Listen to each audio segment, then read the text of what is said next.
warahmatullahi wabarakatuh. Saya Lintang Kairo dari Kediri. Jangan lupa dukung terus Wayang Mania Channel dengan cara subscribe, like, komen, dan share ke teman-teman kalian. Terima kasih. Wassalamualaikum warahmatullahi wabarakatuh.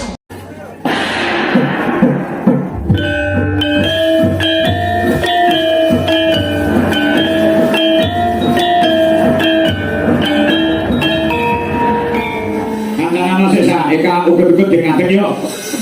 Sendro. Ya. Cewek gaul, guru gane Eka uget-uget ya. Mengaten, Bro. Ya, ayo buka sama kandang. Ayo, Mas. Ya. Cewek gaul, yuk Eka uget-uget yuk.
Ya, nomor sewu ya juga mungkin mau sederhana baik. Nggih. Ning iso menghipnotis penonton sak meniki kabeh nyawang kowe. Saya mbae sing dhewe iki lek ngrokok saya banget. Samudi. Nah dhewe kan lho. Iya, kan. Ayo. Biru kan lho. Iki ora cepet akeh kalane buyuten iki. Ora mau biasa wae nek sing ade kali saking biasa ngrokok. Barang mesin juga kowe karo nyawang kowe. Ngomongnya ketok kadang ya. Cobain untuk lempek kan. Iya. Berarti kowe iki nek datang nuwun sewu ya, nek mun joget sederhana, bentukmu ya mung kaya dangkel jati. Aku gak penak. Lah apa? Sinden didhawuhi Mbah Rasimin. Rasim, nganggo min. Lah iya. Rasim tok nganggo rasim. Sing ngomong sapa? Awakmu nganggo min. Aku to. Heeh. Coba. Lagi mau rasimin itu. Lah iya. Lah iya, salah kuwi. Aku sapa sing salah? Awakmu sing salah. Aku Nganggo min. ora ngomong. Nganggone plus. Oh, bukan. Plus dari sebenarnya tahun apa enggak naik. Mbah Rasimin. Rasim. Rasim. Kowe ora wis ning omahe to? Sampun ngipun. Nah. Alhamdulillah kan kula wau saking Sragen. Terus jam 8 wau dugi petengan wau. Kok petengan? Alah sak derenge cepu ora petengan. Padangan. Padangan aku kok kena jam 8 wae. Wis peteng. Oh, petang dari terang apa petengan? Petengan. Terus 12.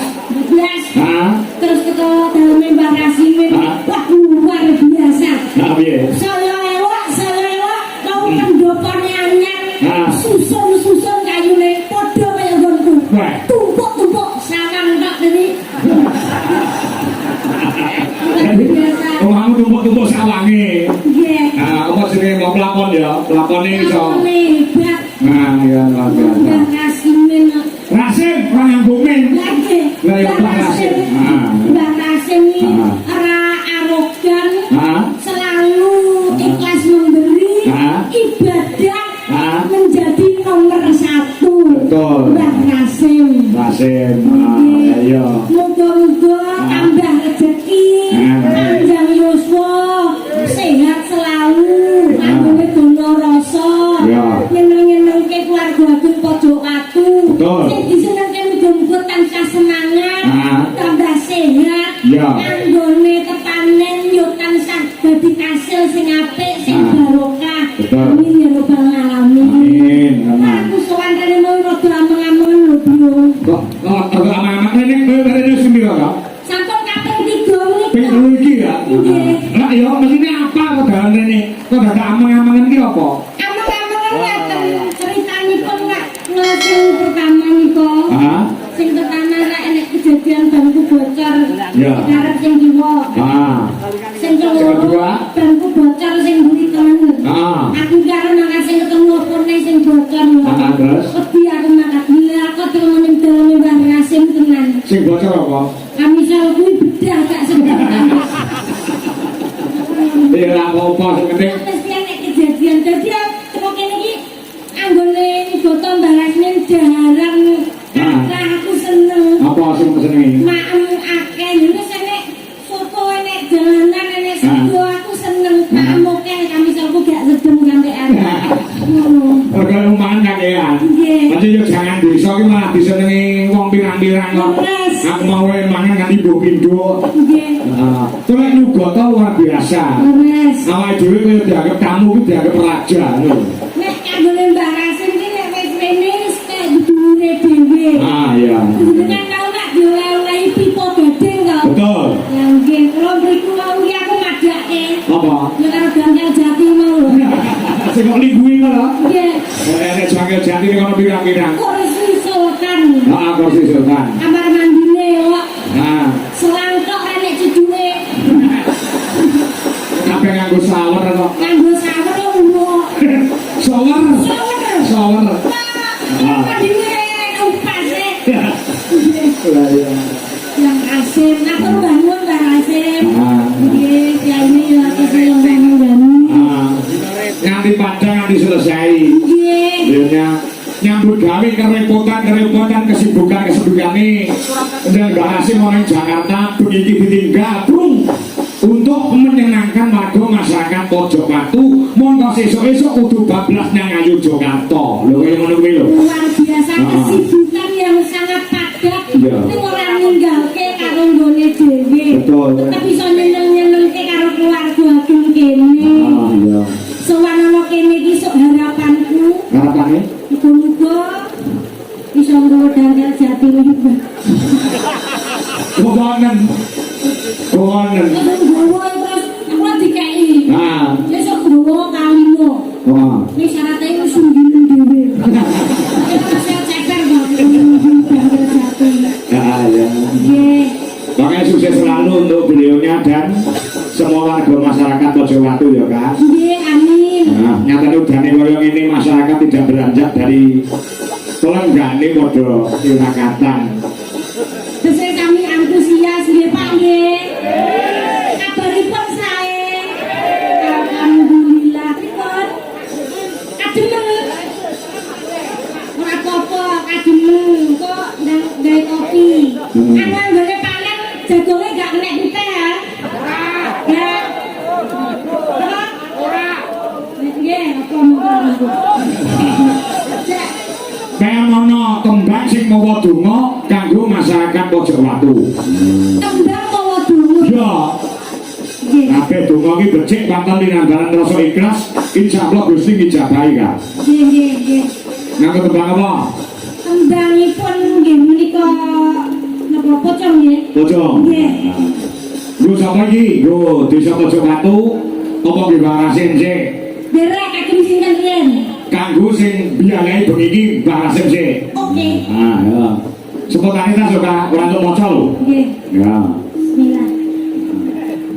Wira musik ngono.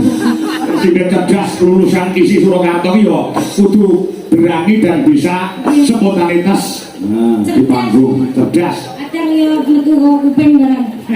Anjar gendas iki. Oke. Piye? Sintaniku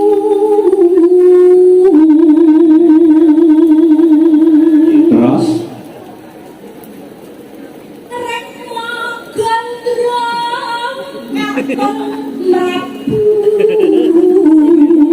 arep mau gondrong iki rambut gondrong. Terus Mbak Rasim asmanyo Hah? Esemetan juarei Semeran dilei. Iki biasanya nek tak tembangke pocong ngene iki tahun dingi Mbah Kasim iki 500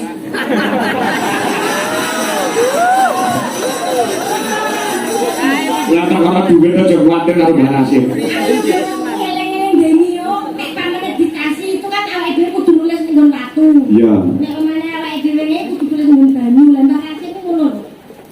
Deni 500 Mbah. Kaelo, Kak. Kaelo Barasin ning ngono kaelo. Nggih, sakniki mboten sanjungan wis ora terus repot. Napa? Oh tahun ngarep. Iya. Wis jaminane tahun ngarep. Tak omahe tak DPC engko pamane ben kalali. Ora lali nggih. Esemetan juarei. Nano. Sundarasen mugi bagyo saratono. Amin. Ya, ini sinden luar biasa lho Barasin. Secara spontanitas ini iki gawe tembang yo angel mergo gawe tembang kuwi kudu ngerti kulon sukon.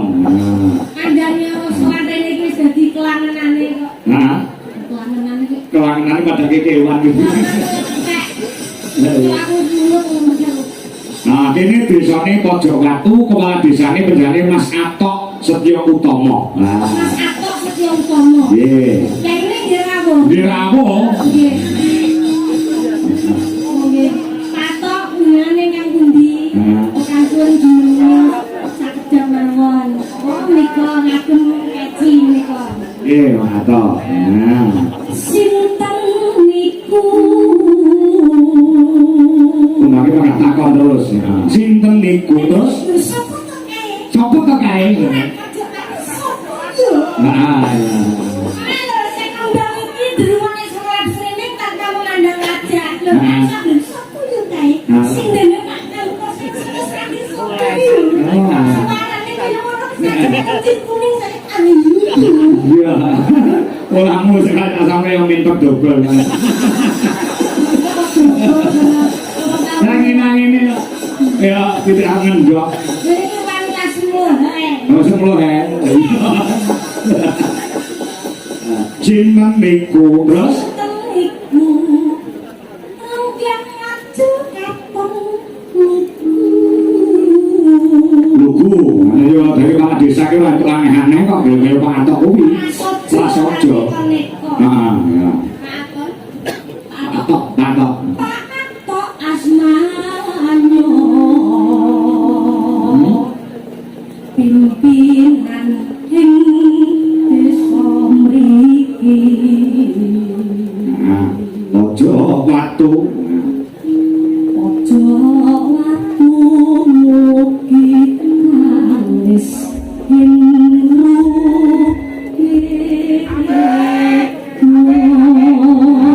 Amin. Kulo nganonggon bagian kamera diarahkan kepada Mbah Rasim. Nang wong sak dunia ngerti sapa to sing beli iki mensposori utama untuk pagelaran. luar biasa Mbah Rasim kuwi nyuwun tepuk tangan kagem jenenganipun Mbah Rasim. Nek piye kok kagem disebut lho biasane. Kuwi karepe ngono mau disebut mau disoting. Ning masyarakat sak antero dunia padha menyaksikan kan.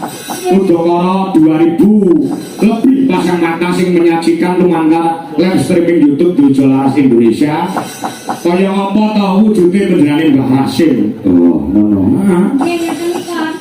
Ireng. Ireng tapi manis. Kamera. Kamera nih guys. Sotek Mas. Nah, Mbah Rasim piyanipun. Halo, Mas. Pahlawan budaya, lestari budaya. Kembangnya dibaca apa kak? Derek, bongkar wonten pamunggutan menapa Mbah Rasim? Boten. Boten kake. Nggih. Napa derek nggih. Nah, niki assalamualaikum waalaikumsalam. Juru masak Iwur Gending Langgam kapan Bali kali ninggalkan tresnan sampun dipun aturaken. Kula Mbah Woto mugi pangangka tambah sehat pinaringan rezeki ingkang kathah amin. Barokah mekaten doanipun ibu-ibu juru masak lah. Juru masak itu wis diaturke pamundhute ninggalkan tresnan karo Mbak Elisa karo Salaso. Nggih. Uga menika saking Assalamualaikum mangangka tumpuk monitor saking Surabaya Mas Ilham go Pak Waris Sugiono ingkang makan wonten ing Surabaya. Mas Joko bilang kenceng dari Imam Mas Dalang nggih. AM Mania, Angel Mania. Saka Jakarta masuk ke Wonocolo nyuwun tampile pengendang wedok Dwi Jolaras Indonesia. Ana ya, ana ayo ya. Pandang wedok. Ana pendang wedok. Iki pesenane Mbah Rasim nggih. Nggih. Nggih. Anu adek ini. So, Ini. lo Ini put. lili sumpe to. Ayo. Baten pilih sapa kok kecil imut bareng kok dijumpe. Ya udah aja. Nah, ngendakan dulu. Nah, akan sakit ya. Matur nuwun, boten saged kula waos sedaya pangundhutipun kuwatasan sing nyuwun lagot langgam sikik mengko dibatuke sandang putih Kak. Nggih. Mau ana sing nyuwun lagot podang kuning. Nih. Podang kuning nggih. Nggih. Nggih, pun aturaken uga Mas Tarno Tania Jaya ing Malang Jakarta. Ugi kanca-kanca PWKD penggemar wayang Ki Dwijo Kangko dimanapun berada. Datang kantor kanca-kanca BMC yang ada di lokasi Wayang Mania Community. Anak-anak wedok sing ana live streaming Birgita Rahma Fani ya Landi Oriani ya ya Menika saking Mbak panitia. Nggih. Mboten sawer kagem Mbak sing ngundang. oh ada Nggih. Napa Mbak Cumen? ya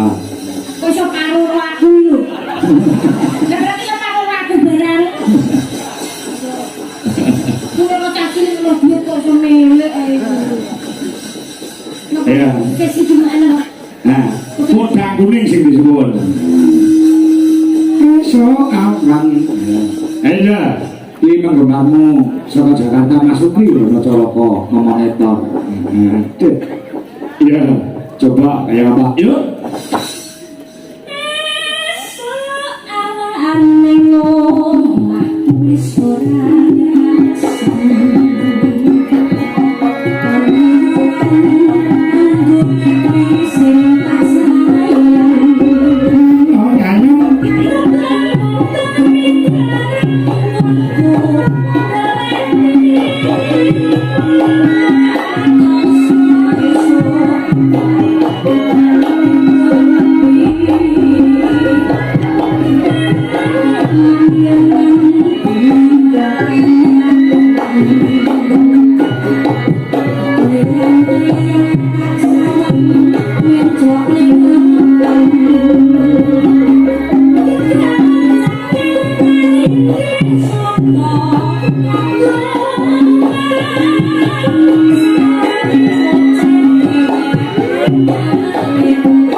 dagelan.